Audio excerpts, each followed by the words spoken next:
Couch flipping is kind of like the new American dream in a lot of ways. I can literally stop working tomorrow and still get paid. I'm doing it because I want to do it, not because I have to do it. We've seen the couch drop method be very popular as well. But there's something about an auction which creates urgency. Just random people are going live, and maybe their friends and family are watching, about 10, 15 people, and they put things up and they do like a very slow auction. There's something to this whole video auction model. No one else is doing it in the couch flipping world, but I know, for example, on Whatnot, that startup has exploded in valuation, exploded in users. It's created a new form of commerce. You're going to be tested to the depths of who you are, and no one can tell you that. No one can show you that. You literally have to feel it in your bones. You have to look it in your eyes and say, what's up, couch flippers? Whether you sell new or used, you are in for a treat. Last year's convention was a huge success, and we know many flippers that didn't make it wish they would've. This year, we're cranking it up a notch. We'll be kicking off the event on Monday night with an opening network mixer. November 12th will be packed with speed networking, presentations, panel discussions on systems, mindset, marketing, social media, data tracking, operations, sourcing, and the future of the couch flipping industry. We'll finish off the evening with a group dinner reflecting on lessons learned. On day 2, we'll have our shop open for visitors to stop by, as well as another networking lunch event and a I'm a Genius competition where each attendee will submit a topic they'd like to do a short presentation on, bringing value to other flippers. There are limited tickets available, so act fast and take advantage of the early bird discount before tickets sell out. We'll see you guys there. Let's jump into the podcast. I try to keep this pretty conversational. I'm sure you've watched a couple episodes in the past, so it should be pretty casual. Let's just kind of see where the conversation goes. I'm not sure if there's anything that you had in mind in particular about like something you want to talk about, just so I can steer the conversation towards that at some point. I like to really kind of like highlight my failures so other people don't do the same mistakes I do. I would consider myself the couch flipper that tried to be successful but failed at it at every turn. So, but like I said, my biggest thing is teaching people the things I've done that I failed at, and hopefully my mistakes will basically not repeat what I'm doing, kind of thing. And I also like to talk about the emotional side of business too. Everybody talks about successful business, but no one really talks about the emotional human side of business and what is that, like how much it affects people, type of thing. So, it affected me. I don't know. That's just kind of how business affects you, again, but everybody's different, type of thing. I really like where your mind is at. You know, I've invited people onto the podcast before and they're like, oh no, like my business isn't ready yet. Like I want to get further along and like have more to share. And so they kind of look at like coming onto the pod as like they have something to prove. Whereas like I think with the pod, you have listeners from all walks of life, all different stages of their business. And the thing that helps someone the most is a story that is relatable. If like you're going through something and someone can share a story where they're going through the same thing, it helps to know that you're not alone. And like if you've made a mistake that they can avoid, it's way more valuable than like, oh, you know, this business is doing 100K a month. I'm like so far away from getting to 100K a month. That doesn't actually really help me. Maybe it shows me like there's a broader aspiration out there, but it doesn't actually connect with my reality. Yeah, I definitely agree with you on that. And there's this introspect because like when I first started couch flipping, so I started off buying couches at a clearance store and try reselling them. I looked at the market, did all the research.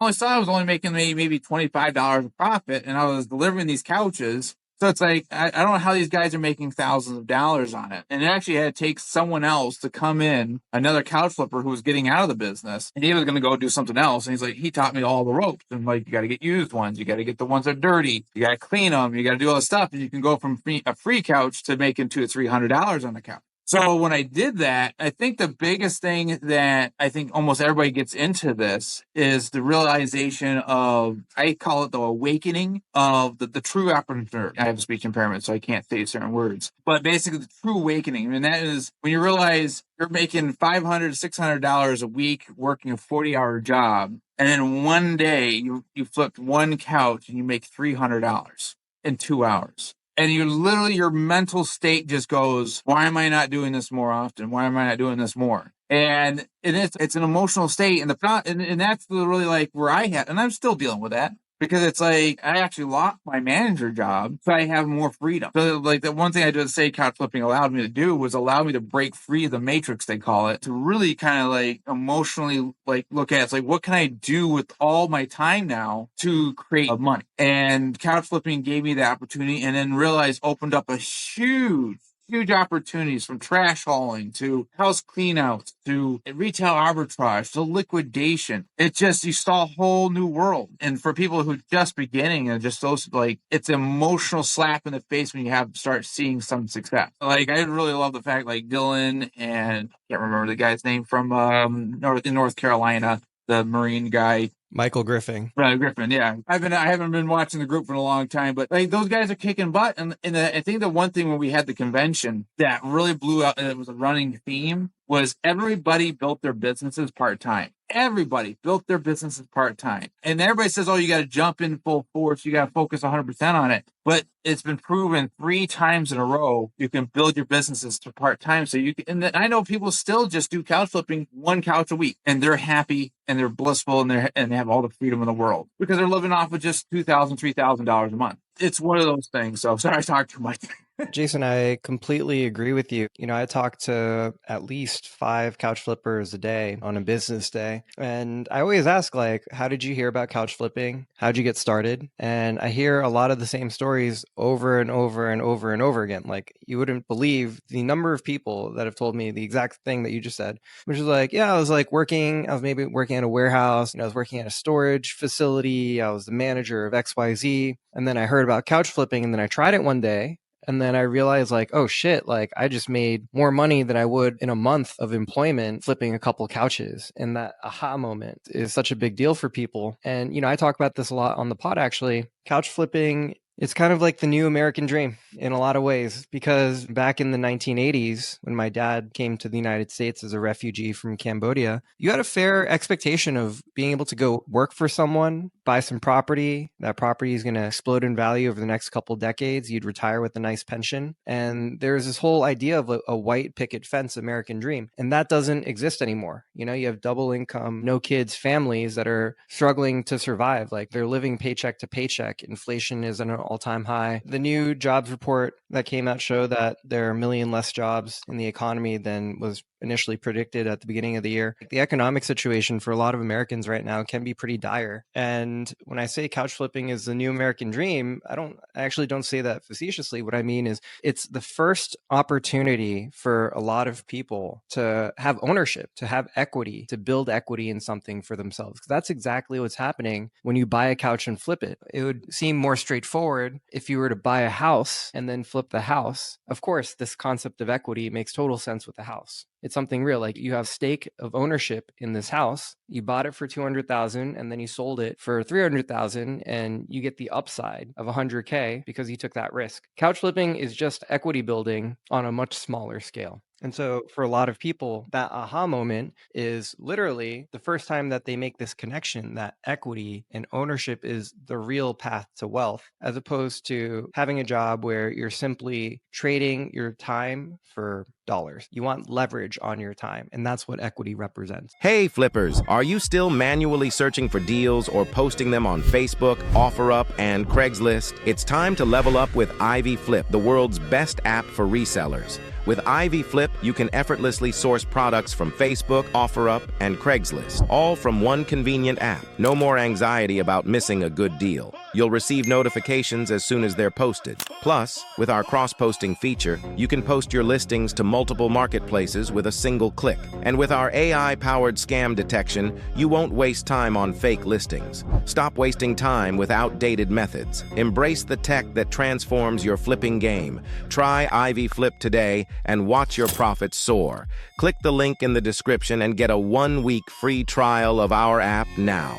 And I think another thing which is interesting, because like you're talking about the financing aspect, which is it's great advice. But there's another thing that someone coming from a corporate world to work like 40 years of my life working in just grinding out at a job and working 50, 60 hours is freedom. Like people, I don't think they understand like the amount of freedom to be able to make friends, spend time with family members, do trips, be able to say, you know what, I'm not going to do anything today, just sit around the house and just eat cookies. That really kind of is the thing for me. Is like I walked away from a high paying job with a title and everybody respected me to work in a barn and make the same amount of money. And one person goes, you're working like 14 hours. Why did you walk away from a 10-hour job to work 14 hours and get the same pay? I can literally stop working tomorrow and still get paid. I'm doing it because I want to do it, not because I have to do it. The difference there, I think people don't realize when they start, it's like, oh, you're married to your business. You can turn it off. No one's telling you can't. Charles, you can turn around and go, I'm not working tomorrow. Who's going to tell you? Like, no, you can just cancel all your meetings and like, we're just scheduling. I don't care, because you have that power. You choose not to do it because you want to do what you're doing. And I think, and then you mentioned the white picket fence and building equity. I think, which is fascinating, the new American dream is freedom. Freedom to do whatever you want in your daily life. And I think that was the one thing that I didn't get through my head 5 years ago when I was a store manager and I was having a hard time hiring people at $15, $14 an hour. This is back when minimum wage was like $12 an hour. And people would work for like 6 months and quit. They worked for 3 months. And I thought I was the bad manager. And all of them said, no, you're not the bad manager. I just don't want to work here anymore. And it's like, I would make it fun and exciting. We would have like, you would do everything in corporate play world to make the environment great. And it wasn't just like, hey, no, you weren't the bad manager. It was just, they wanted that freedom. Because I say, hey, can you come in on today? Yeah, I'll come in. They didn't want to feel guilty anymore being called into work. Because like, hey, someone called out. Did you want to pick up some hours? Because I thought everyone wanted money. Everyone wanted hours. And that was not the case. They wanted freedom. And a lot of people quit because I would tell them, hey, you're going to be working like 3 days a week. And then they work 3 days a week and they're really good workers. And I'm like, hey, do you want to pick more hours up? And they say yes. So I put them on 4 days. And you want more hours? Yeah, I'll do. So 5 days are up full time, but they got originally hired part time and now they're full time. And they're like, no, this is not going to work out. And they leave because they originally had a plan of their life. It was like, hey, I wanted to work part time. I wanted that freedom. And all of a sudden they become a slave in the system. And the aha moment where I kind of like really focused on not being a manager anymore is when I literally broke down in front of a team member, one of my best workers. And he only worked 3 days a week. And I'm like, how are you living on 3 days a week? Like he lives on his own. He has 2 trucks. He goes, I work here 3 days. I work on people's cars a couple other days. I do some other side gigs. I do DoorDash. I do all this. And he goes, I just make enough money to live. I don't want to do anything fancy. I don't want to go on trips. I don't buy anything new. And he goes, and I do whatever I want. And that really kind of like, that's where I'm missing. For 5 years of my life, I'm sitting there struggling as a manager, trying to figure out why I can't hire people. And at the end of the day, people just want to have the ability they're not under control. They're not a slave to someone else,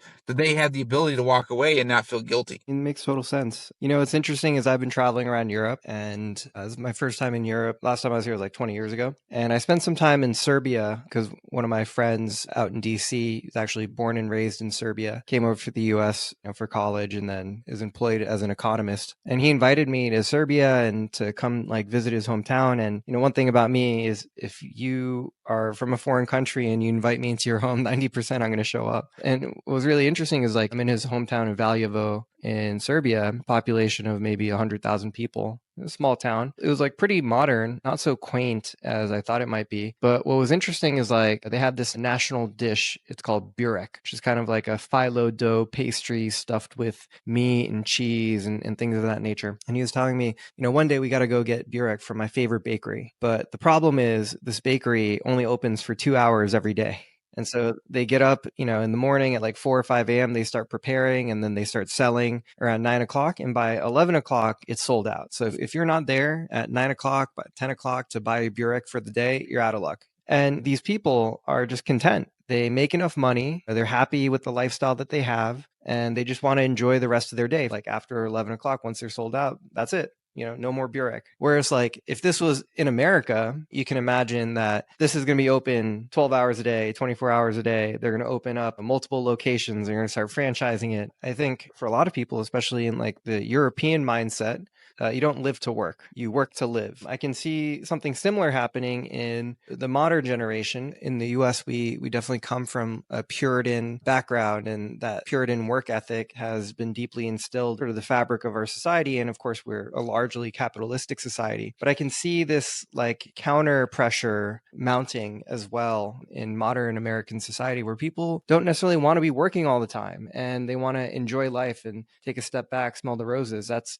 something that is pretty prevalent in other parts of the world. Like if you're in Latin America or if you're in European society, people are working to live. They're just doing kind of the bare minimum and they're taking time to appreciate and enjoy life. I think couch flipping can give people a conduit to a lifestyle like that. But I think you have to be careful here, right? Because I think if you're couch flipping and it's a side hustle, take it easy. Like if you have a full-time source of income and you're couch flipping on the side and you're making extra couple $1,000s a month, that's a great place to be. But if you're full-time with couch flipping, you have to start pushing, especially in this moment. Because as we've seen with all the changes on marketplace and changes to couch flipping as a hobby or industry this past year, if all your eggs are in the couch flipping basket and you're not prepared, anything could take you out. Your account gets banned on Facebook, your listings start getting less views, your truck breaks down, etc. And so, I think people even a year ago or 2 years ago, they all knew we should not be so reliant on Facebook Marketplace for buying couches and selling couches.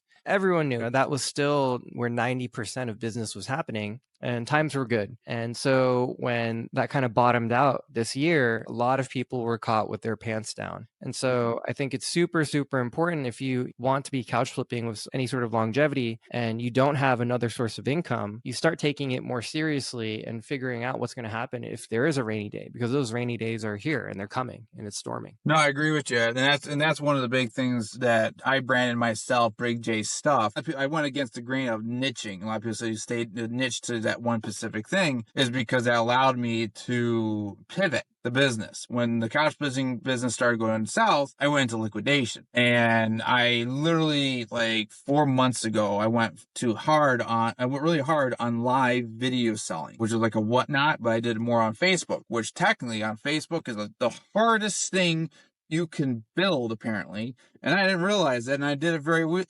easily. And I went from 16 people every day to now 30 to 50 people every day watching my lives. And I spend 1 hour selling liquidated items from pallets I buy. And I remember I was making on average $150 a day, which is not bad for 1 hour's worth of work. I had 30 minutes to get ready and 1 hour of selling, and 30 hours, $150. And you do that every single day, that's a good chunk of money. As you said, it's like I saw it coming down the line. Like I saw the post on the Facebook group. I saw all that kind of stuff. Is that especially the marketplace in general reputation was being destroyed by the scammers. And like, there's no way to move product. You can get as much couch as you can, but now you can't move it. And the only way you can do that is build your own website, advertise, learn good SEO, start really learning how to network with other ways of selling it out. And couch is a niche item. So that's kind of where it falls down to, like, you got to really know how to move it out there. And typically lower price moves product. If you have a higher price, you're sitting on it for a long time. And the one thing I've learned is you got to have 30, 50 couches at a higher price, or you can do 10 couches or 5 couches at a very low price and flip them very quickly. But it's a lot of hard work. Like I said, with the Facebook bans, I can easily quickly move to another business. And I see a lot of these couch flippers are naming themselves a couch. Like, we're only couches, or this couch. And I'm like, man, they just do one thing. If something happens to their business, they're done. They can't pivot, type of thing. That's where I agree with you, like, is that the market has changed and people need to be ready to change. And I think it was my problem and my benefit at the same time, where I labeled myself a generic name and not specialized, but it allowed me to get a lot more marketing involved so I can get more people. As an aside, like, we were actually Ivy Flip's very first customer. I think it was November 7th, 2022. We had 2 weeks prior, we had started investigating couch flipping as a vertical, and we started talking to some couch flippers like, hey, what do you need? A lot of them came back with the same thing, which is, if I could consistently find quality used inventory, I could sell more and I could make more money. We're like, well, I would think we can help you with that. You were one of those people that we had been talking to. And when we finally launched the product 2 weeks later, I think it was literally November 7th, 2022. You're the first person to sign up. So taking a ride on the time machine here. What I didn't realize, Jason, at the time, because that your business, even back then, was called Big J Stuff. Is I didn't realize that it was Big J Stuff because you're a big dude. When we met at the couch conference, I was like, damn, this guy's pretty big. Honestly, I thought it was because like you just had a lot of stuff, or no, it's just Big J. That's where that comes from. That's really interesting though. Like there's something to this whole video auction model. No one else is doing it in the couch flipping world, but I know, for example, on Whatnot, that startup has exploded in valuation, exploded in users. It's created a new form of commerce. And for you to have a similar distribution model based on video auctions, but using Facebook Live, super interesting. So maybe you could unpack that a little bit for our audience. Like how exactly does that work? Like how'd you get started with that? And like, how's it going now? That's what I'm really curious about. When I was in the couch business, I also started a bin store, a liquidation bin store. If you ever know what a bin store is, basically merchandise in a bin, and you say, okay, today's price is $10, and everything in the bins are $10. And then the next day it'll be $5. Next day it'll be $3. And then you just sell the stuff. I like that concept. It was a fun, exciting thing. It's always fresh and new. So I opened myself a little bin store, and that failed. And I went back to couch flipping. Couch flipping got my business back up and going, and that failed again. Attempted a second time. That failed again. And then right at the end of the second failure, someone told me you need to go online, do online auctions. And I'm like, what do you mean online auctions? And I started watching these people, just random people are going live, and maybe their friends and family are watching, about 10, 15 people, and they put things up and they do like a very slow auction. Like if you go to an auction house, they're going, we got a 10, 15, 10, 15, 25, 25, 35. Well, these people are like, all right, who's going to do $5? And someone will comment $5. All right, Sally has 5. Anybody doing more than 5? And then Jim will put 6. All right, Jim's at 6. And it's very slow. It does sell. People like to interact with the people and stuff like that. I saw that and I started doing that, and I saw money was coming in, but it was too late. I didn't have enough funds to continuing to buy merchandise, so I had to go back to couch flipping. So the third time, I'm like, everybody really liked the videos. Everybody's like, hey, can you do more auctions? When are you going to do more auctions? So I turned around, I'm not joking, I went and I spent $150 on one coffin box from Amazon, and I posted on the page, all right guys, I'm gonna try this again. If this fails, I'm never doing this again. And I bought one coffin box for $150, and I went live that night after I did it, and I made $350, double my money. And I'm like, all right, guys, next week. And I did auctions once a week. So I went and bought 2 coffin boxes. It was basically double my money again. Went from $300 to $650. Went back and bought 4 boxes. Went live again the next following week. Sold through. I made, I think $1,200. And I just kept reinvesting. And then all of a sudden I had tons of inventory again, and people were coming. I went from 12 to 25 people. And it's like, okay, I have so much inventory. I got to do more auctions. So I went from 1 day a week to 2 days a week. Money was still coming in. I was also doing couch flipping still on the side. And I think by June, I was like, let me do every day. Originally I was doing 4 hours in 1 day on these auctions. I was getting tired on the second hour. I'm done. I don't want to do this anymore. But I can do 1 hour stints. So I did 1 hour and 30 people showed up, and I did $300. And I saw how much inventory. I started doing the math and all that stuff. So I said every day for 30 days I went live. And I think I brought in about $8,000 cash. And I probably only spent maybe $3,000. So there was a huge, okay. And those 30 people showed up every single day, the same 30 people, and they would just bring their friends. They'll share it to groups. I said we have share events. So once people find out you're doing this, people are going to watch, and you got to be entertaining. That's the big thing too, is you got to have some type of entertainment involved, because you could be a QVC, but if you're monotone and you talk like this all the time, you're going to not really have people want to watch you for 4 hours. You got to have some entertainment involved with it. But people still watch people just for the fact that they can get good deals. They don't care about what the person says. But yeah, and then, like I said, unfortunately, liquidation market changed and things went south very quickly. And I went and sent Charles a message because I actually deactivated my IV Flip, because hey, Charles, it doesn't look like I'm going to need IV Flip for a while. So, and then 2 months later, I'm like, Charles, I need IV Flip back. So he was nice enough to get me back on the program, and I was able to start getting couches again, refund the business and keep it going, kind of thing. So that was a nice thing. The couch business is a great fallback on, and then usually my customers start saying, "Oh shit, he's selling used furniture. Big J has hit a problem." Like I'm very transparent with my customers, which I shouldn't be as a business person. You always want to be happy, positive. I just honestly like, hey guys, I did boo boo. I messed up. I sold things too cheaply. And I make it a running joke is like, I've gone bankrupt 3 times. I might happen again. So it's just one of those things where it's a part of the character of the business. I don't think you need to always be happy-go-lucky or always emphasize the positive. People connect with what's real. And if you're authentic and you're vulnerable, that can be something that your customers relate to and want to support you. So I think everyone just has a different style with that. So you were running the bin business. That model just didn't work, it sounds like. But then someone suggested to you, hey, you have like all this merchandise. A way to sell that merchandise might be to do these video auctions. And for a while, that was working really well. And it's a super interesting model. 2 questions. First is, what went wrong with the video auction business? And then second, do you think this can be applied to selling couches? Like, why not go live and try to sell couches via video auction?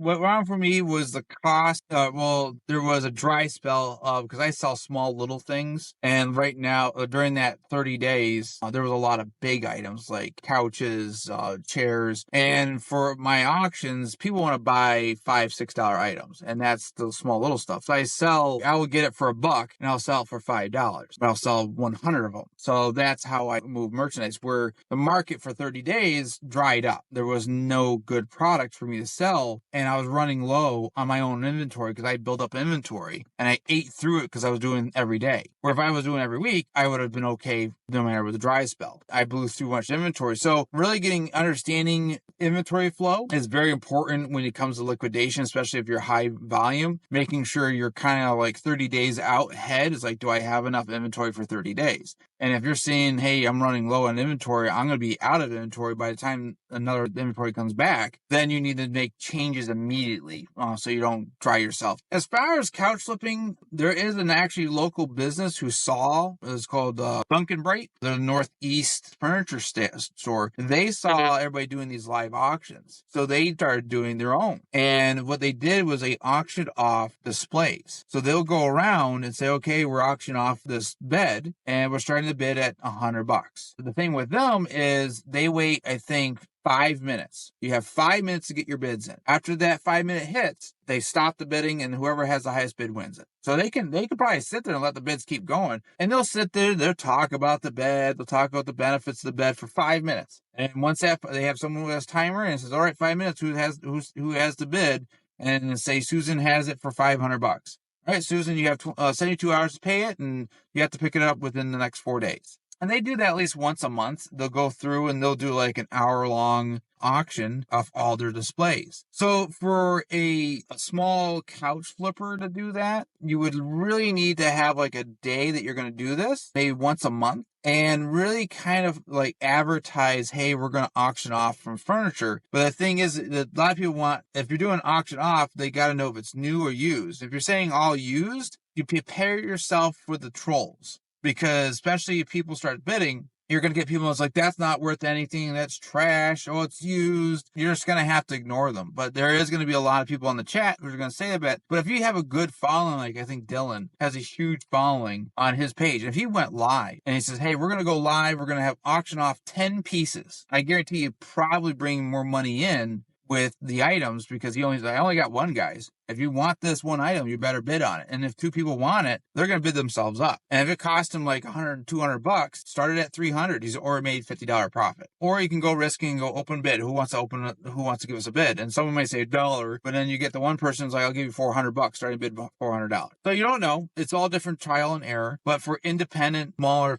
flippers, if you could build a following, if you have a good following that people are buying stuff, I would say try it once a month. It's like, hey guys, do a live auction, advertise it. You're going to auction off some used furniture, gently nice new furniture. And I guarantee you're going to get eyeballs because people are going to know who your business is about. The video is Facebook right now loves when people interact with it. I remember one time I had a like event where like everybody hit the like button and everybody hits the like button on the video live, and Facebook will push the video out to more people, just random people, to see if they're interested in it. And at one point in time, I think I had like 70 people on my live because everybody was hitting the like button. All 30 people hit the like button at the same time, and it doubled my viewership. So video is really the key thing and everybody says like TikTok and stuff like that. I tried TikTok. I paid for it. I did get some eyeballs, but the couch business in general is such a niche thing. It's really hard to get the customer that wants that specific couch. It's almost a style thing. Like it doesn't meet my style, because I've had people putting a waiting list for a couch and say, oh, I got this couch. No, I don't like the color. You wanted a couch.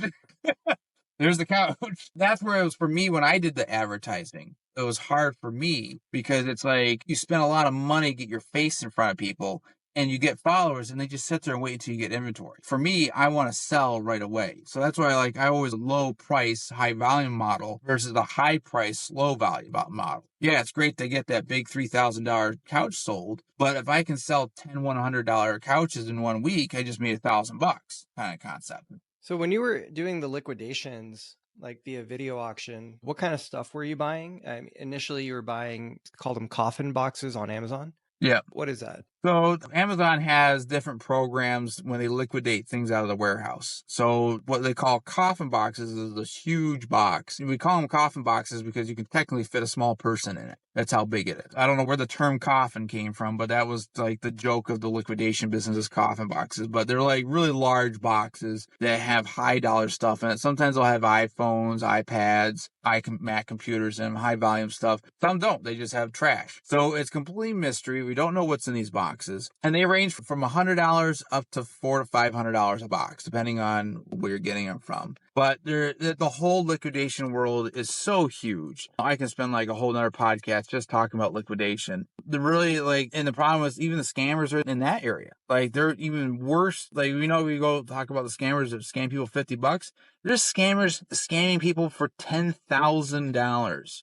They'll say, oh, I have this load. And people will wire them $15,000 and the guy disappears. Because they say, oh, we have this load that we can give you for $15,000 and it looks amazing. They have the photos, they show the warehouse, but they copied another liquidations page. So people thought that was the legit guy and wire him $15,000 and loses it all. So the liquidation business is a very risky business too, because you may be buying a $15,000 truckload and you get trash. And you literally lost $15,000. But I work it with pallets. So my upfront cost usually is $500 to $600 a pallet. With coffin boxes, usually it's $200 to $300 a coffin box. But anybody really can get into it. Like, you can literally go, like I said, you can do what I did, spend $150 on a coffin box, go live with your friends and family on your personal page and say, hey, we're just going to do a quick little auction here. Who wants to give starting bid of $5? And then people start commenting, and you can turn that $150 to $350 in a matter of within hours. And then you got to figure out how to get the product, them to go give you your money. And you just got to find out the logistics. Each person is different. Some people want to deal with cash only. I do with PayPal, Venmo, Cash App, all that kind of stuff. But there's a lot of logistics. There's a lot of logistics involved. I enjoy it because you talk to people. And that was the main reason I got into it, was the couch flipping. I would sell maybe 6 couches a month and I'll make like maybe $5,000. And it's like, this is boring. Like, it's like, I want to talk to people. So I got in liquidation and I'm talking to people every day and interacting, finding about their family, finding about their kids, joking around with them, all these different things, getting to know people. Couch business, you get to know, oh, what do you do for a living? Oh, why are you buying this couch? Okay, thanks for, and you never see them for another year or 2 years until they call you up and say, hey, do you have another couch? It's almost like car salesman. The volume of interaction is much, much higher, right? Like you're selling 10, 20, 30 items a day, smaller ticket. And I think the other key part of this is like you're providing entertainment. You know, those 30 people that are coming in religiously, tuning in, they're not necessarily buying something every single day, but they are tuning in because it's become a part of their routine and they like that social interaction component with you. So that's super interesting. I mean, I can see is a very interesting sales and marketing tactic. I could see this being applied to couch flipping. I think it's a matter of time before someone takes this like nugget of wisdom that you've dropped in this pod and tries deploying it for themselves in their like couch drop group or maybe on their Facebook page or the personal page. I think there's definitely something to this idea, and I might end up taking this to some of the flippers in our network and see if they want to run an experiment with this regard. Because going back to this idea of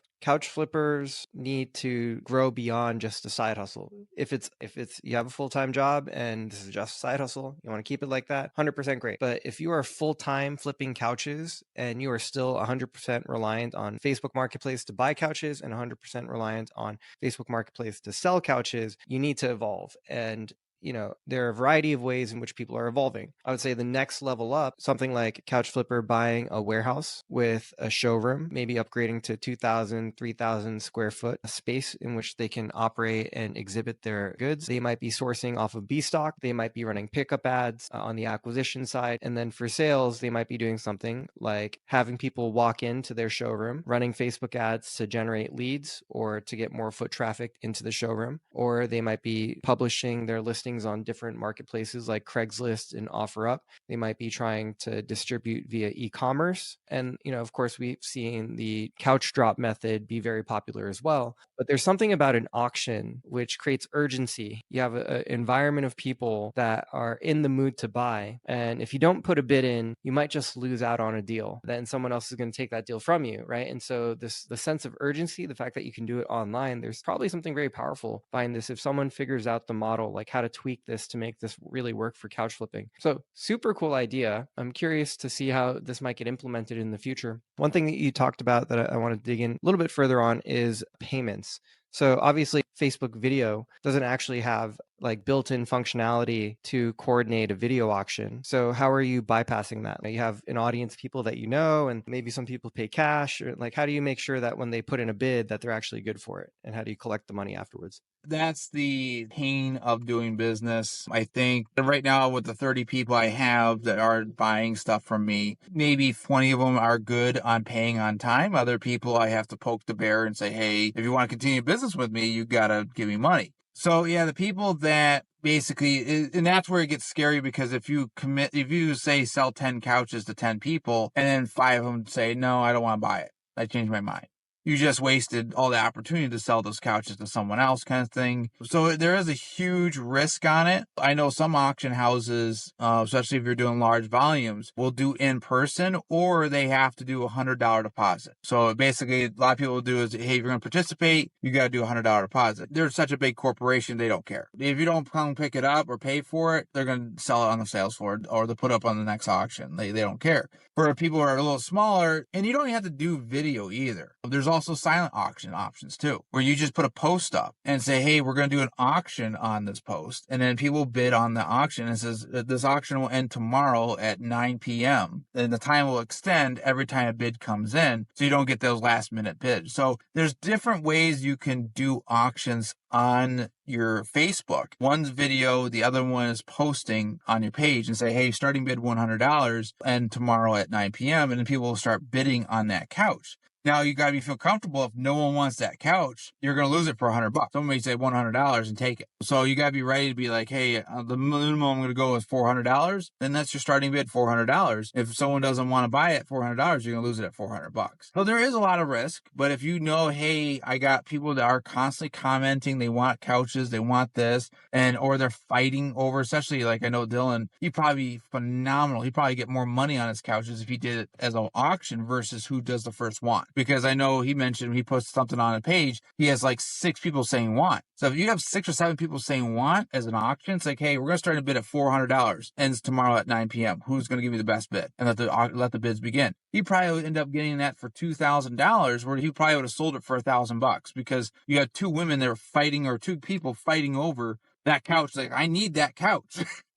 I want that couch. So getting that sense of urgency and the wanting that deal, or they just want to win, is another, like, that's why Whatnot's so addicting. I've turned 2 people on to Whatnot because I got on Whatnot myself. Because I went from Facebook, I jumped on Whatnot for a couple of times. A lot of my customers didn't come over because they didn't want to give their credit card information out. But when I went on Whatnot, I had 2 people went over. They ended up being on Whatnot, like shopping there, and one person dropped $7,000 in a week. Another person dropped $2,000 in a week, and they scream my name in pain, saying, "Big J, why did you turn me onto this app? It's too easy to buy stuff." And it's the urgency of like, oh crap, I got to get that deal. Oh my God, I got to get that deal. So there is a entertainment of shopping lust going on in the world right now because everybody's so used to going to Walmart, going to Amazon, and just clicking something and buying it and having it delivered to their house within 24 hours. Well, now there's only, now you come across something that's like, oh, there's only one. There's only one item. How much are you willing to pay for it?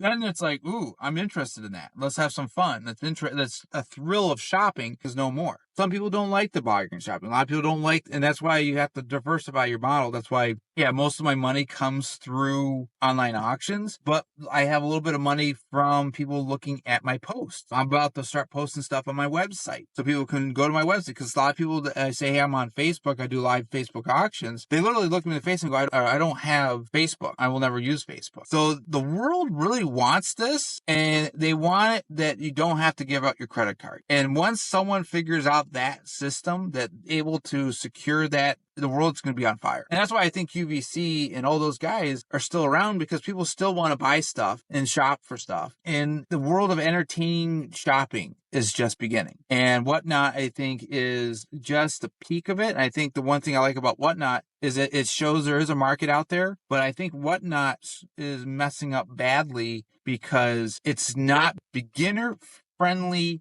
interface, if I said that right. So basically, if someone does nothing about Whatnot, it's hard to understand. You literally have to sit there and watch it for like hours to figure out how to even use the app. Like, they can have the tutorial there, but it's still just not, it's too much bells and whistles. And I think, and if someone could figure out a very simplistic, and that's why everybody likes the Facebook, because it's so simple. You just leave a comment. You just put a post up and people will say, I want it. They'll put a comment. They want it.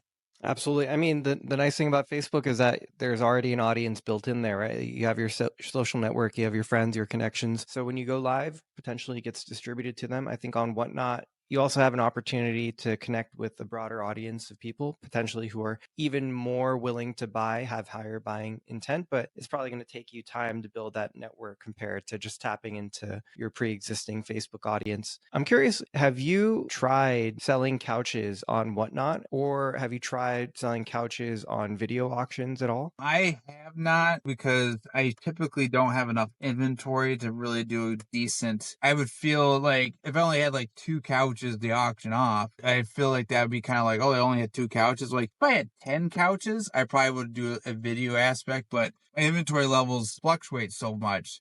I haven't personally done it yet, but I always look at the end user experience. I'm obsessed with it. That's one of my biggest things. It's like, what is the person viewing this getting out of it? And they entertained? Is the quality there? Are they getting value out of watching the video? Even though they may not buy something, are they getting value out of the video? And I think that's where I used to be in video production back when I was younger. I was always making like short little videos. I was obsessed about quality. And then the same thing with video production. I'm obsessed with quality. And I haven't personally done it yet, because typically I'll only have like maybe 5 couches, or I'll have 15, 20 couches. It wasn't the quality of like, hey, I want to show this off with anybody. And I also don't have a ravaged fans of that couches immediately. I tried doing the dropping group, advertise it. I probably only had maybe 150 people, and I maybe sold maybe 1 couch out of the group. Now, could have I done better by advertising and really pushing it and making it more hyped up? I could, but I really didn't see immediate selling. And that's what I need. I need to sell that couch within 4 to 5 days, not a month. And that's where I'm looking at speed versus taking the time and building stuff, unfortunately. And that's where I like the liquidation, because I could just turn the camera on, sell 5 or 16, 20 items in 1 hour and make $200. Where the couch flipping, I could do, if I go online and say, hey, I'm selling this couch, and I have 2 couches, I'd sell it within 10 minutes, and then how long the video is going to be? Like, how much long I'm done. Because you don't waste people's time. That's really as far as that goes. Well, if you had like a you had a truckload full of couches, that's not a problem, right? Yeah, then wouldn't be a problem, yeah.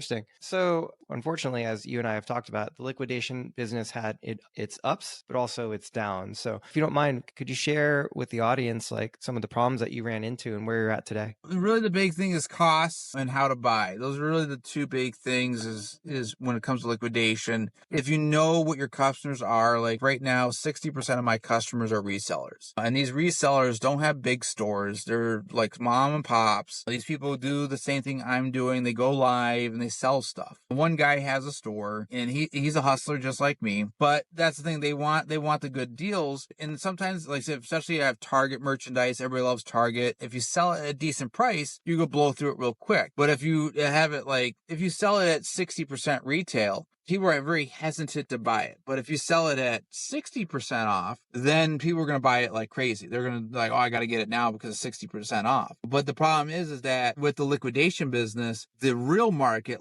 sees the liquidation business taking market share. And they're putting pressure from the liquidator buying it. Hey, I need more money out of you because I need to make sure that when you resell this or when you liquidate to the lower levels, that they are charging a higher price. So typically, like before COVID, most stuff was liquidated at 10, 15%. Now, after COVID, things are being liquidated at 35, 40%. And that's where it puts a strain on the resellers like us because we're so used to selling things at 60 to 50% off. Now we're forced to sell things at 40% off. And that is because customers are not paying 40% off where I can go to the store and buy it brand new with a warranty. Like they don't see the deal on it. And unless you have a ravaged customers, they're really like, they don't care. They'll buy from you. That's great. But my customers, they're quick on their fingers on screenshotting it and looking up on Google Lens. And hey, you're trying to sell this above retail, Big J. Hey, that's only 20% off, Big J. Like they're quick to tell me that, no, I'm not, that's not a good deal. But yeah, the ups and downs type of situation is, like I said, right now, the liquidation business, the prices. And I said, if you buy a truckload, you're not going to run into much of a problem. But when you're buying pallets, that's when you're running into problems. And where are you getting your pallets from? Is it also Amazon? Or are you going like B stock, something like that? There's places called pallet stores. So basically these guys just sell pallets. They're very prevalent in the big cities like Rochester, New York. And there's not much in Syracuse, but in like New York City, New Jersey,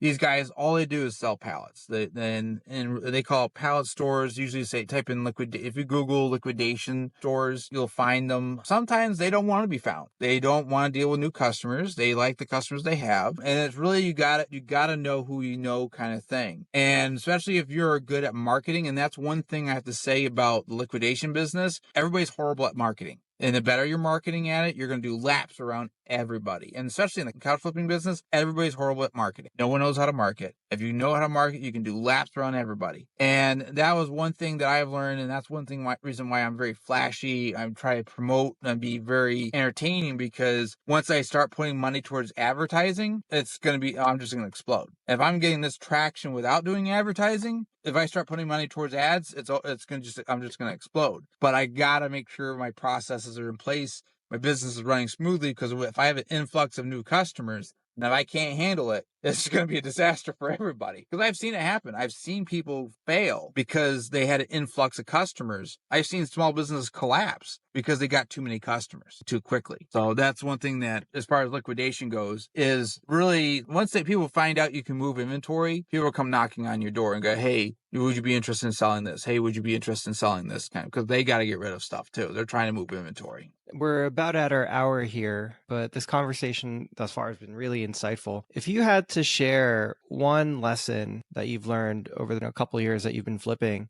what would that be? It's a very emotional journey.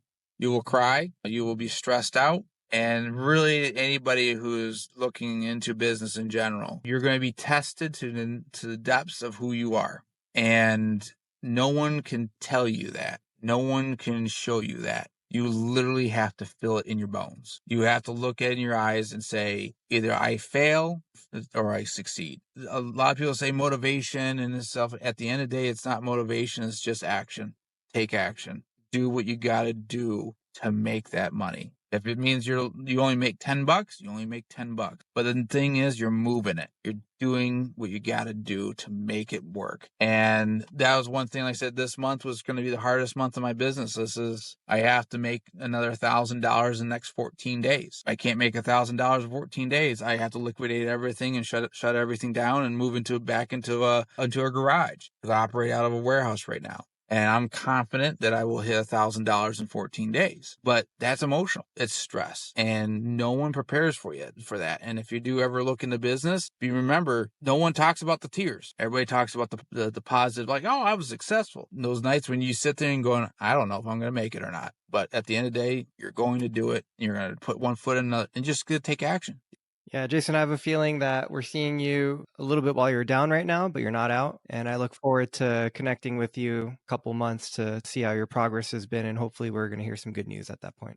Thanks, Charles. Thank you so much for jumping on the pod, sharing your lessons with us, telling us about this new potential way of distributing our products, and look forward to chatting with you soon.